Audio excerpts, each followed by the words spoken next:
Good morning, good afternoon, good evening, good night, wherever you are. Good day. I'm Ray with another podcast episode. The weather, it's hang on, time first of all, 6:15 Friday morning. That's the 12th of August, 2022.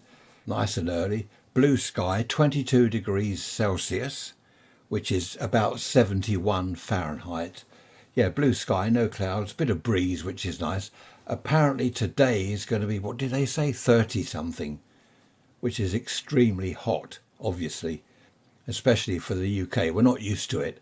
Over the South Downs there, I'm looking towards the north, and clear blue sky. Yeah, quite a breeze, which is nice, actually.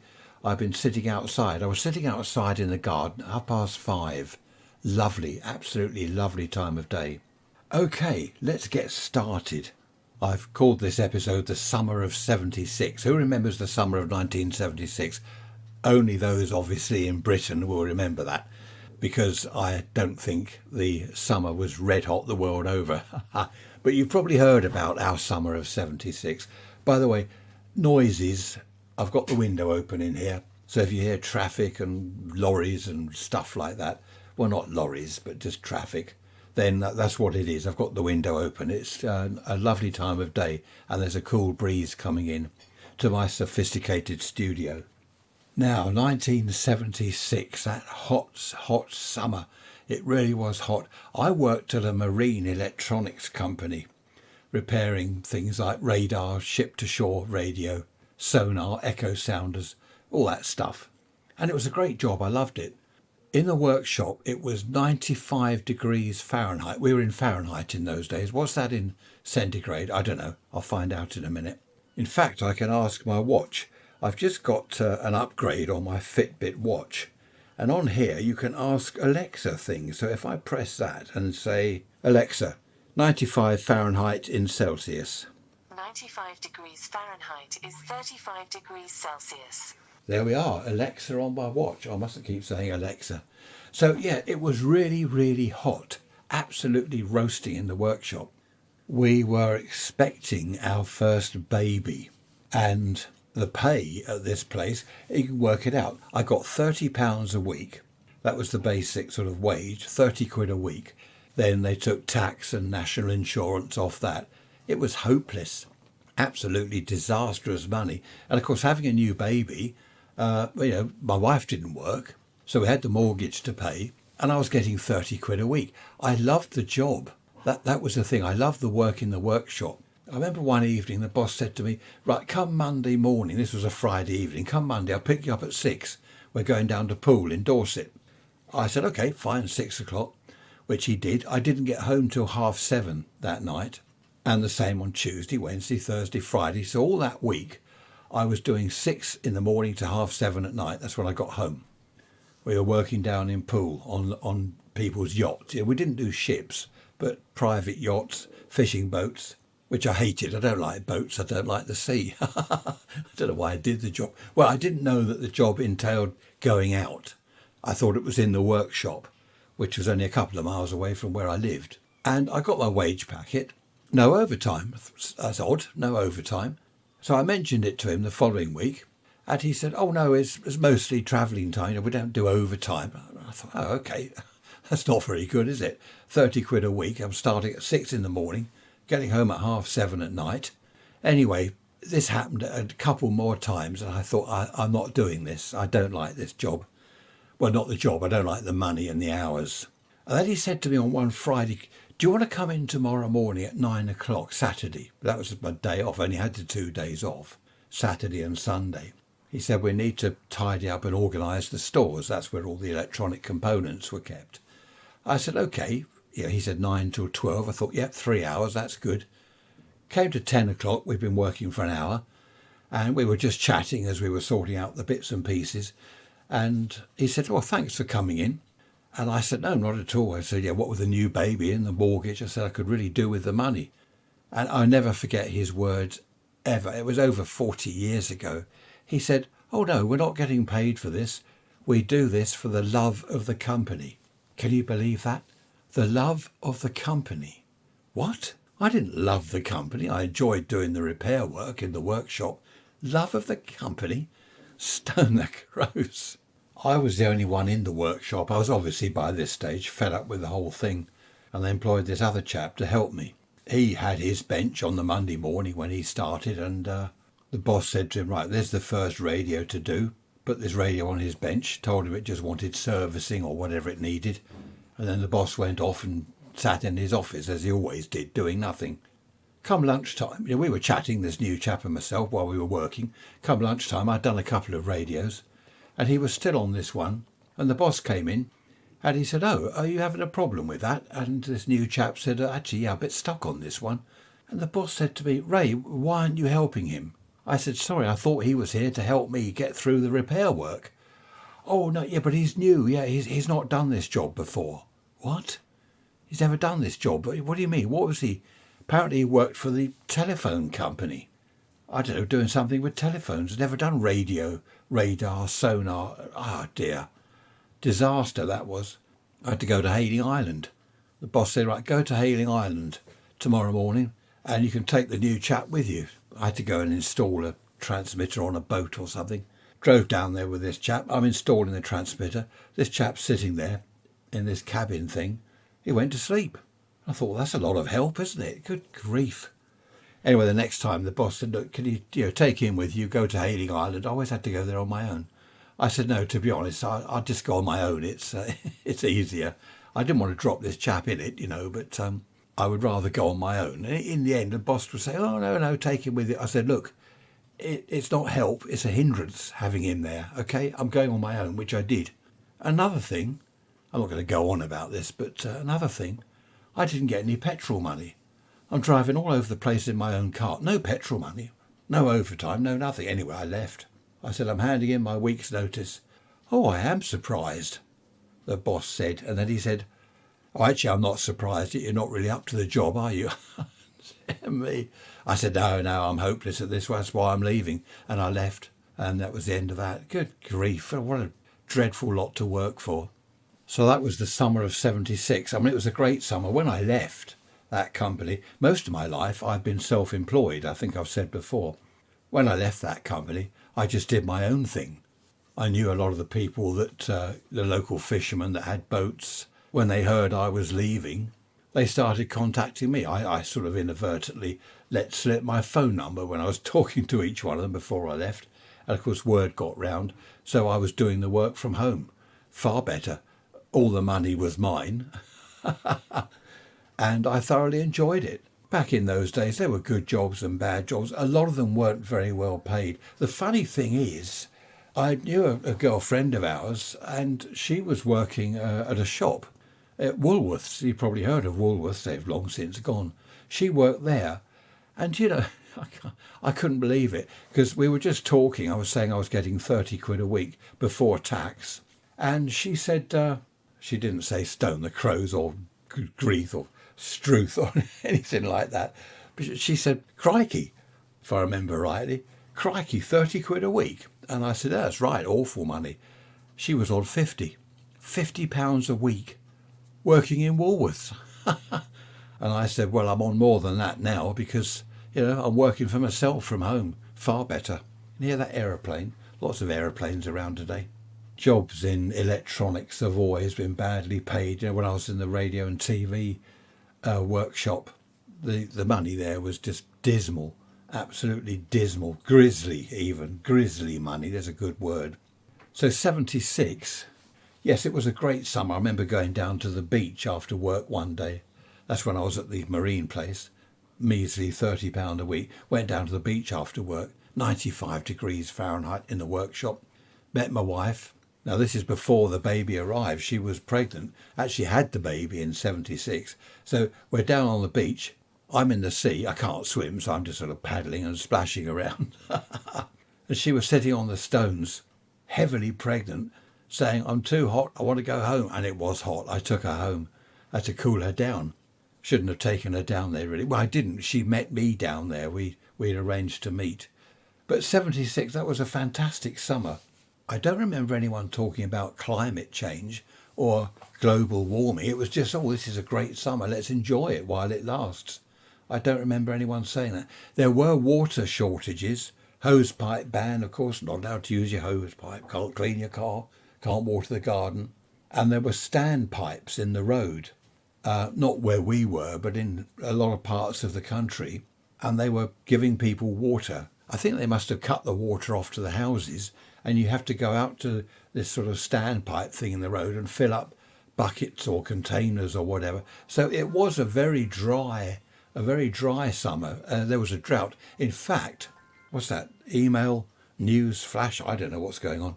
In fact, I just heard on the radio when I was having a drink of water just now, this morning they are going to announce that we are in a drought, officially a drought situation.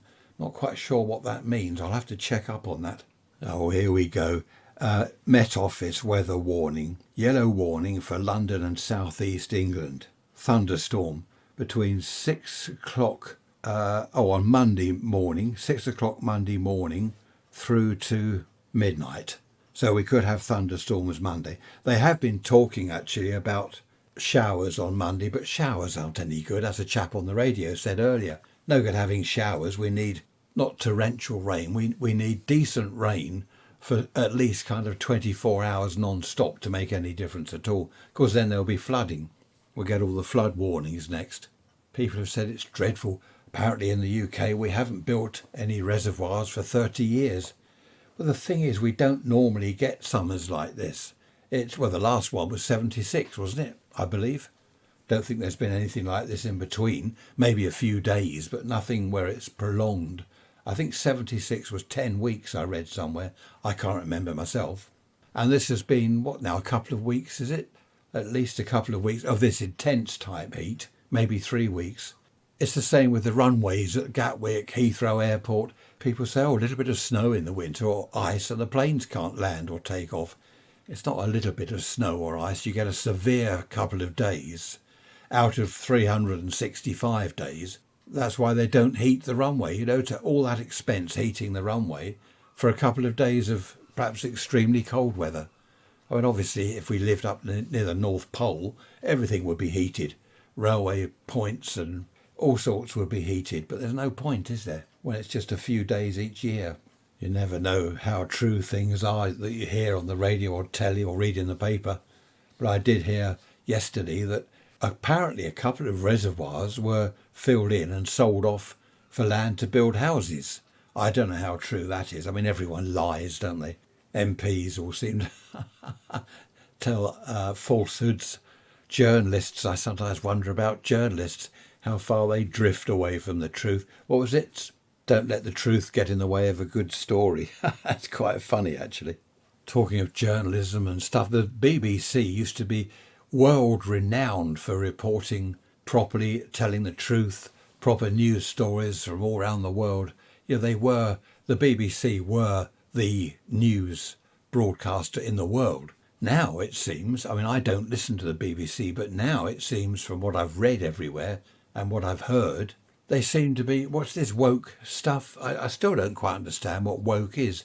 Is it complaining about anything and everything? A friend of mine's woke, and I said to her, what does it mean? She said, it's complaining about things that you find offensive. And I said, yeah, but some people seem to find everything offensive. Oh, no. And did she explain why she is woke? I don't understand it. Going back to the summer of 76, people just got on with it. They didn't complain or moan. If someone said something offensive, you just ignore them or give them some offence back. That'll do. I don't think you can give someone some offence back, can you? You can offend them, but you can't give them some offence. Just been out to see the rabbit. It's really hot out there now, and he's very old, and I don't think he's going to be with us for a lot longer. And of course now he's very hot. We've put a bowl of ice cubes in his hutch. He's got a huge outside run, but he's staying inside, of course. And we've just set up a fan. We've got a big electric fan that we were using ourselves in the dining room. Well, we've now taken that out and it's blasting onto him. Well, not blasting. It won't blow him away. But it should be keeping him cool, or certainly helping to. As I say, I don't think he's going to be with us for much longer, which is sad. I've just had lunch and I've been wandering around for the last couple of hours trying to cool down, find the coolest room. So I'm back in the studio now, under our patio roof is 41 degrees Celsius, which is 105 Fahrenheit. That gives you some idea of the sort of conditions here. Clear blue sky, slight breeze still. I believe, where are we, Friday? It's going to be the hottest day apparently on Sunday. And then of course Monday, all the thunderstorms and hopefully some rain. I think we are now, I did hear something on the radio earlier, we are now in a drought condition. We are now in a drought situation. Can you hear electric saw going in the background? There's all sorts going on today. Fridays are normally quiet, especially Friday afternoon. People finish work, they chill out, they relax, but there's all sorts going on. Now, we'll have a break from 76 for a minute. I just want to talk to you about Jenny. Hello Jenny, not her real name, emailed me I've printed it, a couple of sheets of A4. Quite a story. This is going back to last Sunday's episode about people lying to each other, if you remember. Jenny bought herself a flat. This is ages ago, not now. She had a good job, moved into her flat, paying the mortgage, everything was great, and she met this chap. Lovely chap. They got on really well together. He lived in a bed-sitting room. I think you'll probably know what that is. I've talked about bed-sits before. Basically, it's one room in a house with your own door, which you lock. And in there, you've got a single bed, television, a kitchen sink, a little tabletop cooker, a fridge. It's all self-contained in one room. So he lived in this bed-sit. He was at work a lot of the time, so he didn't want to pay out for a flat. He was hardly ever home. It was a base, just somewhere to sleep, just somewhere perhaps to cook on the odd occasion.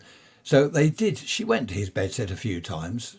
She went out with him for a year or so before something dreadful happened. And if they were going to have an evening in or spend the night together, it was always at her flat. Jenny says that she had thought it odd that he was just in this bedsit. He was quite a bit older than her. She doesn't say what ages they were, but he was about 10 years older than her. And she couldn't understand why, at his age, he didn't have his own place, or at least something better than just this single room bedsit. But he came out with the various excuses, various reasons. He travelled a lot in his job. He was always busy. He didn't want anywhere more really than just a base. They made their plans. Jenny had decided to sell her flat and they were going to buy a place together. Apparently he had some money. He had plenty of money. So that wasn't a problem. They were going to buy a place together and eventually perhaps get married, have kids, whatever, as people do. And Jenny was looking forward to all this until one day she'd parked her car by a park. There was a park where there were kids playing and people enjoying the summer. And she happened to see him talking to a lady who was with a couple of children. And she thought, I'll go over and say hello. Once he's finished chatting to whoever she is, I'll go and say hello. He got into his car with this woman and the two children got in the back and they drove off. So she followed in her car to the outskirts of town. He pulled up in this driveway to a lovely house and all four of them went into the house. Now she's thinking in her mind, it's just a friend. It must be a friend, someone he knows, could be a work colleague, could be anything. She waited for a couple of hours and he didn't come out, so she eventually drove home, wondering what on earth was going on. She'd not had any suspicion before, she says. I'm just reading notes I've made from the 2 sheets of A4. Jenny hasn't written it as I'm telling it. She's just written a load of notes, if you like.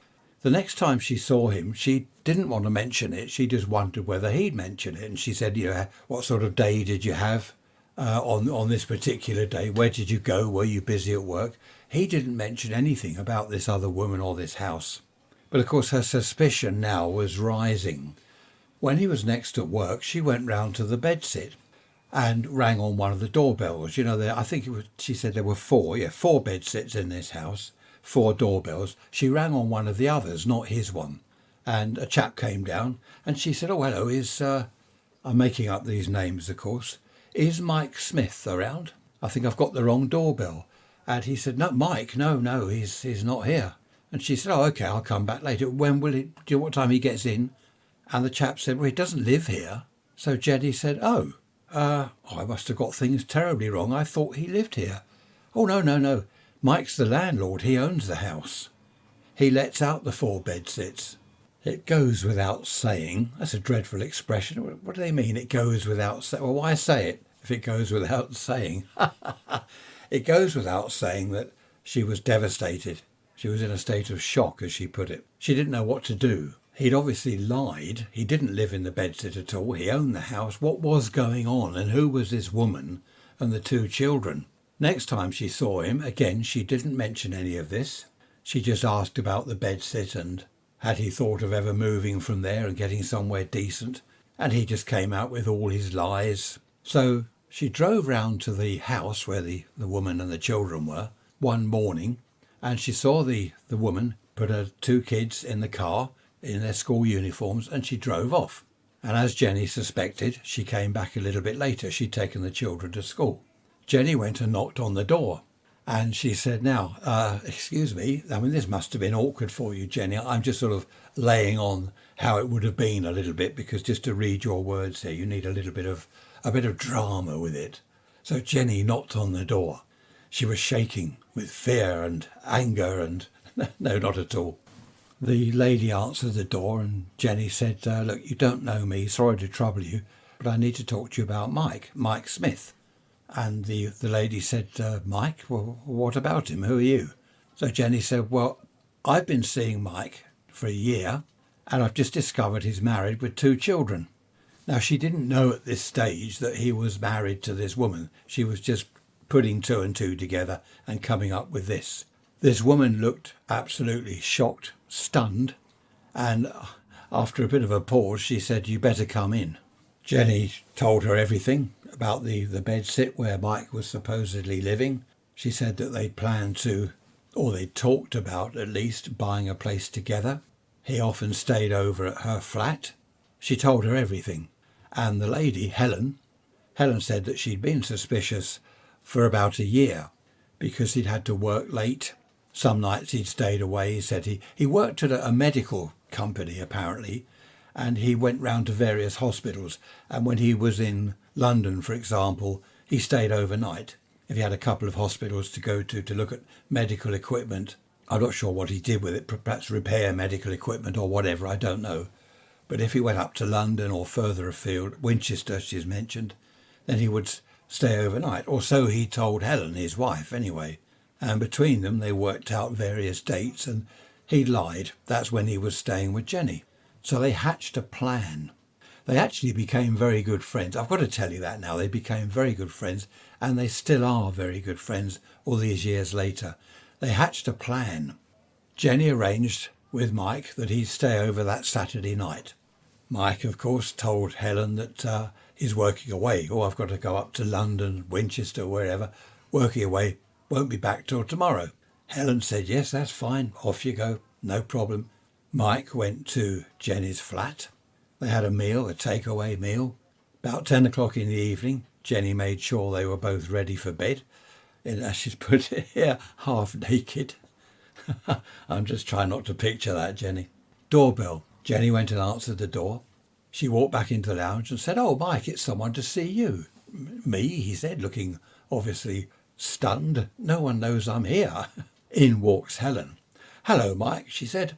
I can just imagine this, Jenny. I can imagine this happening. It's like a thing on the TV, isn't it? Like something in EastEnders or Coronation Street where the wife walks in and catches the husband. He just stood there, apparently, mouth open, jaw on the floor, or whatever the expression is. And she said, sorry, I won't trouble you for long. I've just come to say that on Monday I'll be going to the solicitor to start the divorce proceedings. And don't bother to come home. I've had the locks changed, which he had. And with that, she left. She didn't give him a chance to say anything. He just stood there. She'd gone. And Jenny said, what's going on? Of course, he then said, oh, no, you don't understand. He started a load more lies. That's my wife. We aren't seeing each other. We split up ages ago. She's just trying to cause trouble. Now, obviously, he didn't know that Helen and Jenny had had a coffee chat together, a coffee morning at his house, the marital home. And Jenny had discovered that the house with the bedsits, I'm getting a rough voice now, it's getting hotter and hotter, I must get something to drink. The house with the 4 bedsits actually belonged to Helen's mother, nothing to do with Mike. There was one of the rooms which was empty, which Mike had obviously been using. that he had said he'd been trying to let out, but no one had been interested. So he was coming up with all these lies to try and cover his other lies, just digging himself deeper and deeper. And in the end, Jenny said, look, you better go. You're married, you better go. She didn't say that she knew about the 2 children or the house or anything like that. She just said, you better go, which he did. He got his clothes and off he went. As Jenny says in her email, she was basically just his bit on the side for a year. So she was totally devastated. But she became very good friends with Helen, as I said, and they still know each other today. It's awful though, isn't it, when you think of the lies people tell each other? It's dreadful, really. I knew a chap, he was going to work abroad for a year. And he said to me, this is back in the 60s, he said, look, while I'm away, my girlfriend, can you kind of look after her? I said, what do you mean look after her? He said, I don't want to think of her sitting at home on her own. He said, when you lot go down the town at the weekend, perhaps on the odd occasion, you could take her, pick her up, take her down there so she can see everyone. And I said, yeah, that's fine. She can just phone me whenever she wants to go. And that's fine. So he went off for a year, and on the odd occasion she'd phone me, oh, Ray, can you give me a lift this weekend? Yeah, fine, no trouble. It worked out well. She was still in with us, our crowd. When he got back from working away a year later, I bumped into him and he didn't speak to me. He just totally snubbed me, walked off when I'd said hello. And a year after that, he didn't speak to me for the whole year. I saw him, bumped into him in the street. Oh, hello, Ray, how are you? And I said, oh, you're talking to me now. I said, what was all that about? You haven't spoken to me for a year. His girlfriend, ex by this time, had told him that I'd been making moves after her. I was trying it on with her. All this sort of thing going on while he was away. I said, well, you only had to ask me. I'd have put you right. Of course I didn't do anything like that. Wouldn't do that to a friend. It transpired that she'd been seeing someone else anyway while he was away. So the whole thing fell apart. But you fancy telling lies, that girl, telling lies about me like that.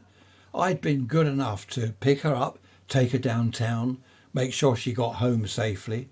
I even bought her drinks because she'd never had much money. I kept her in with the crowd of us, and that's what she did. Dreadful.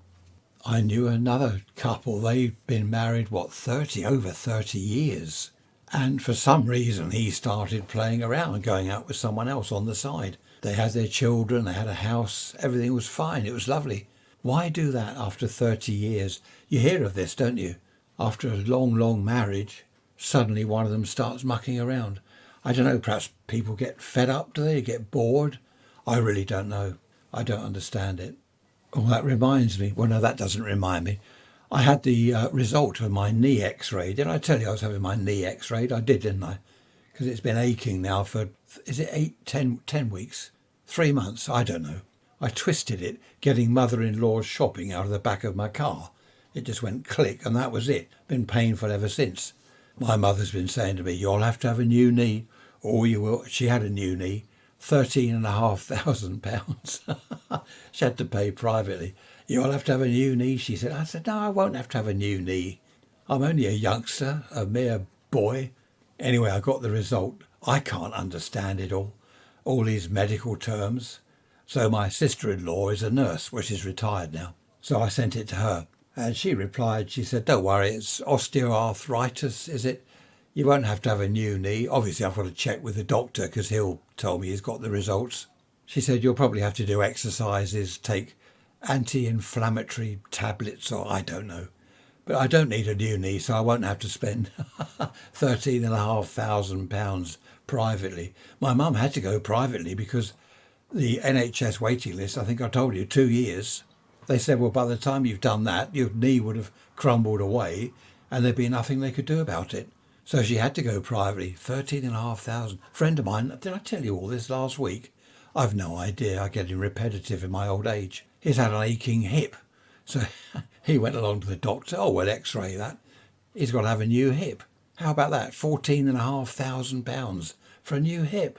Either that or wait on the waiting list, which again is 2 years or more, apparently. I don't know. Anyway, that's the good news. My knee is okay, even though it aches and clicks and things at times. It's nothing deadly serious. Listen to that. Another aeroplane. That's Shoreham Airport. Busy. See, once the sun's out, that's it. They all go and jump in their planes. I get the results actually probably at the same time the doctor gets the results, because on my iPhone, I've got the NHS app and I get things on there. I can look on there and it's got all my health record and the latest results. That's where I found it yesterday. I just had a look. Oh, look, there's the X-ray result.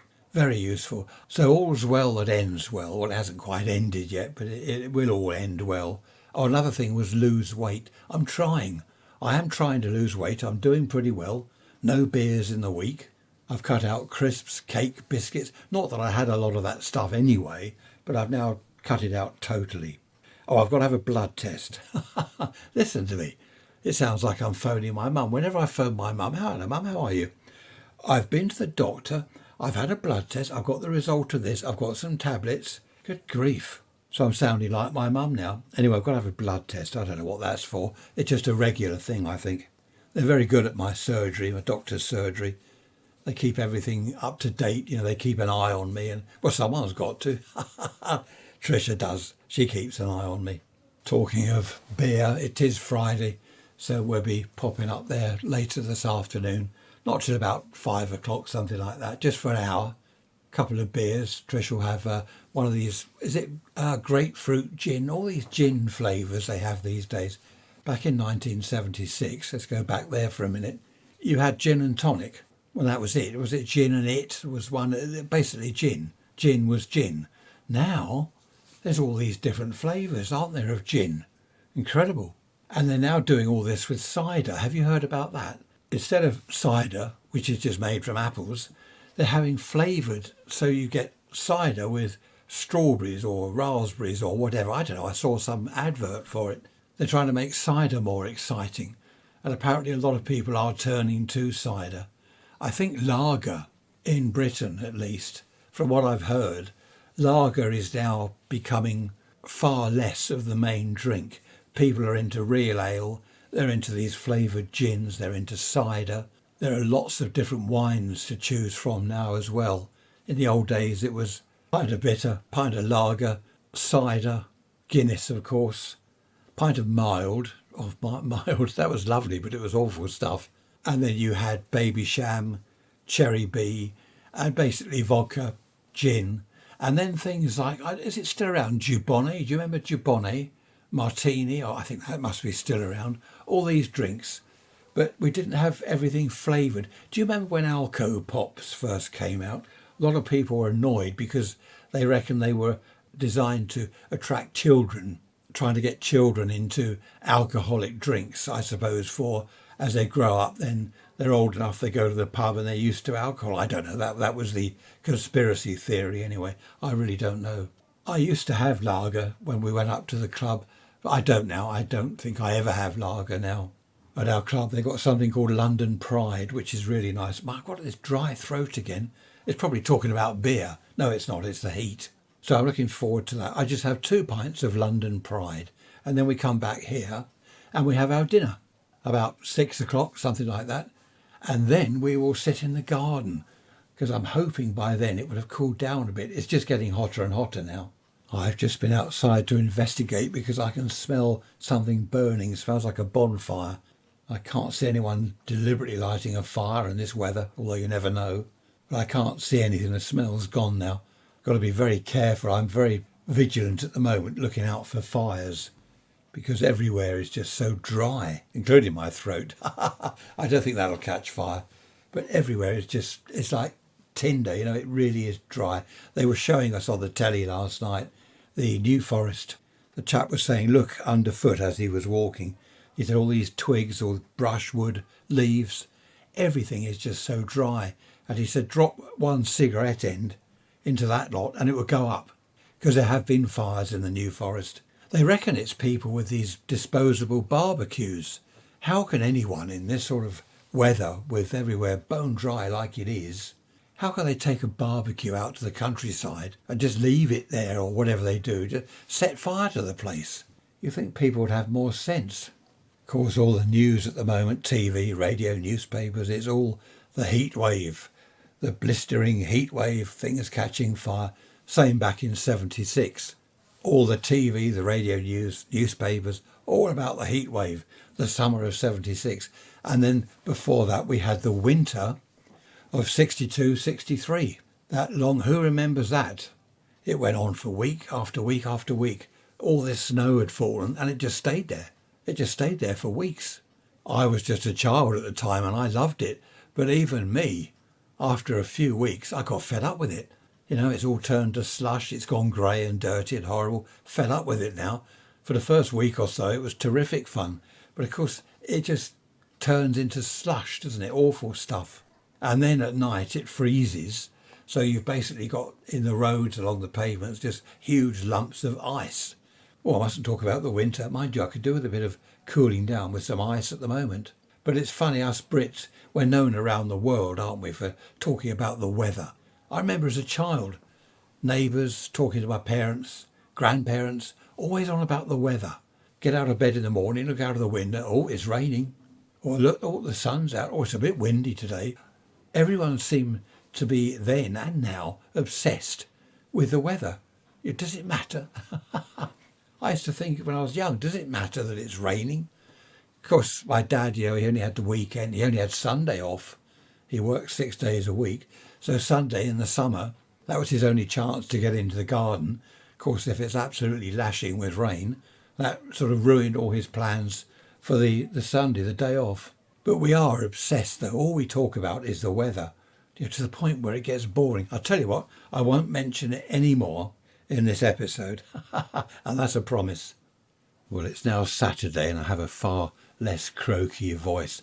I just heard something on the telly this morning.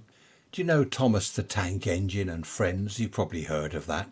There's Thomas the Tank, there's all his other friends, engines and things, and there's the Fat Controller, is the man in charge of the railway. Apparently, we are not allowed to call him the Fat Controller anymore. It's offensive. Good grief. My stomach is fat. That's why I'm on a diet. I'm trying to get my stomach down a bit. But it's fat. What other word is there for it? Large, bigger than normal, larger than average. I mean, it's fat. Look up the word fat in the dictionary and it explains it. Why can't we use a word that's in the dictionary? Anyway, as far as I'm concerned, he is the Fat Controller. He always was, he is, and he always will be. And I think from what I looked this up on Twitter. Sorry to be going on about Twitter again, but it is quite interesting and quite fun at times. And people on there have been saying, if we're not allowed to say the Fat Controller anymore, I'm going to say it a lot more than I would have done. So people are now deliberately going to say Fat Controller, Fat Controller. I don't know. I really don't know where this is all going to end. There's something very wrong somewhere with the way it's all going. Where will it all end? We won't be able to say anything to anyone, will we, in the future? I don't know whether I mentioned yesterday I could smell smoke. I thought someone had lit a bonfire, which would be pretty daft in this weather. I am keeping an eye out. I know I said I wouldn't mention the weather again. I'm not. I'm telling you about something else. I've been keeping an eye out for fires, and I could smell this smoke yesterday. I had a look out of the windows, couldn't see any smoke anywhere, went out into the garden, nothing. What it was, there's a graveyard up the road from us, about, half a mile away, I suppose. It was on fire. And there's a picture on Twitter of just all the gravestones sticking out of the ground and all the earth, the grass, everything has gone. The flowers, they've all gone. It'll all grow back, of course, but what a shame. They reckon, from what I read, the fire brigade people reckon it was a glass bottle. Of course, acts like a magnifying glass, doesn't it, with the sun on it. And you only want one blade of grass. Well, it wasn't grass, it was sort of hay in the end, wasn't it? It's that brown and dry. That's it. One little bit catches fire, the whole lot's gone. And also down near the sea, near us, there's a place called Goring Gap, which is basically just a big field. That, I saw a photo of that with smoke all over the place. That's on fire. Some houses near us, not far from one of the big supermarkets, apparently in the garage compound, 3 cars were on fire. I don't know how the cars have caught fire.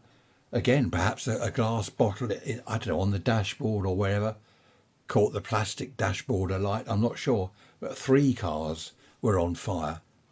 Where else was it? Hazelmere, not far from, was that 30 miles from us, is it? I don't know.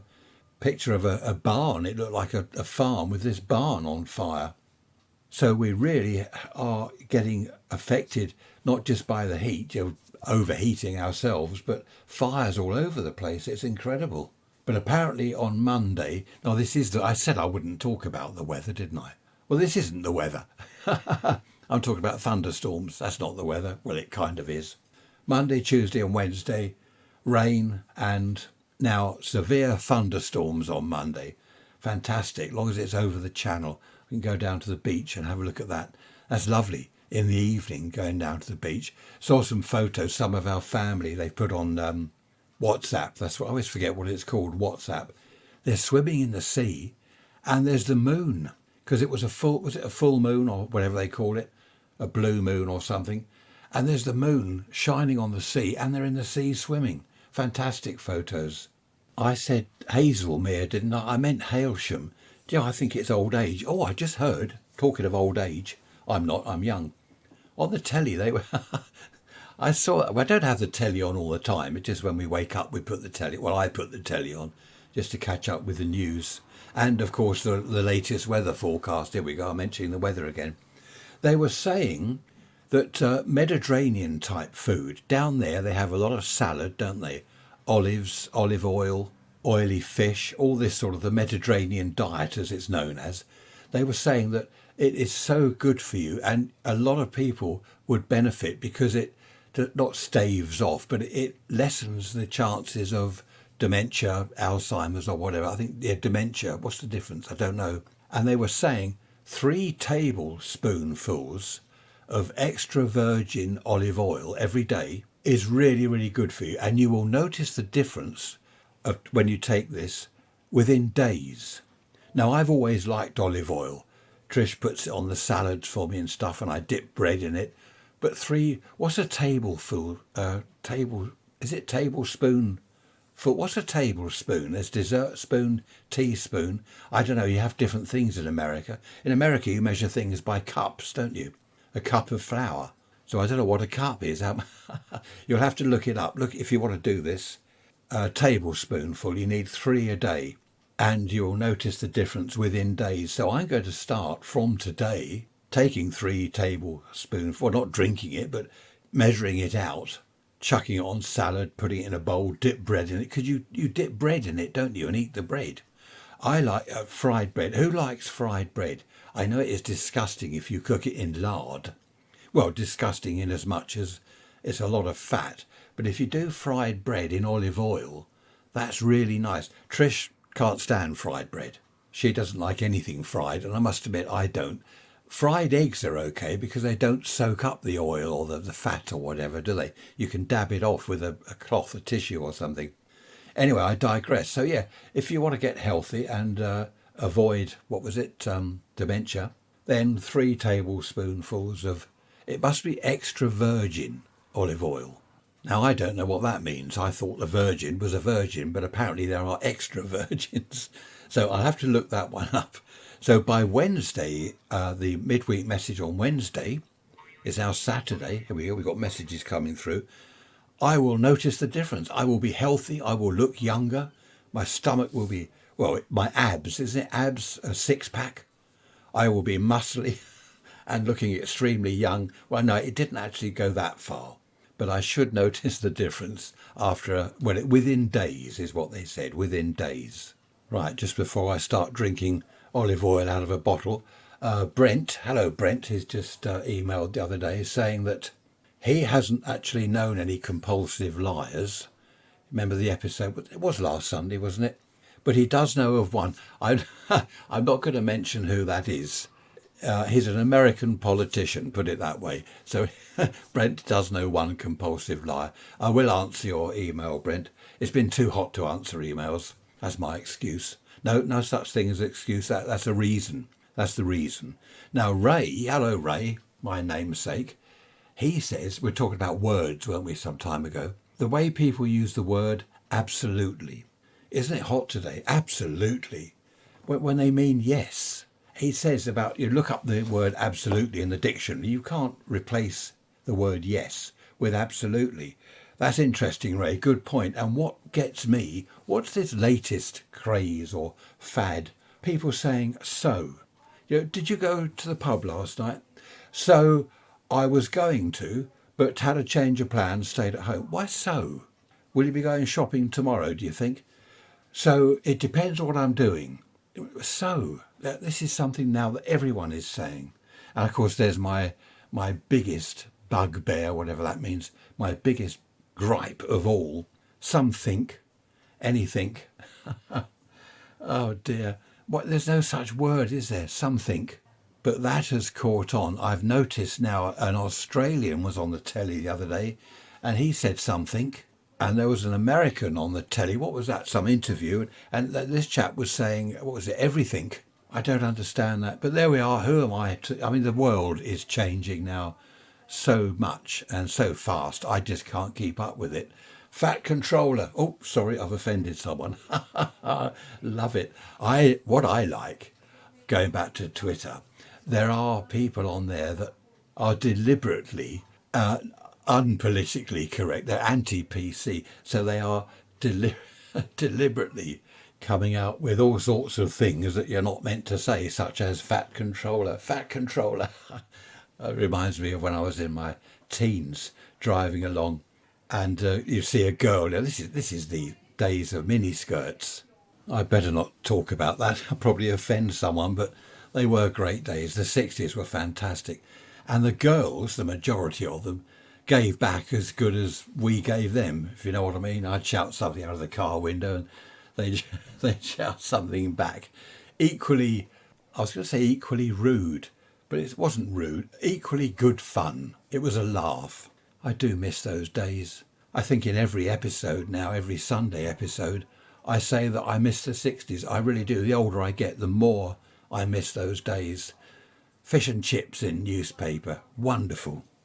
Talking of food, in Leicester, there's a roundabout, in the road, an island, called Pork Pie Island. Apparently, some vegans want it renamed to Vegan Pie Island. Now, it's been Pork Pie Island because that's what it looks like since the 1930s. And the vegans are offended. I've got family members who are vegan.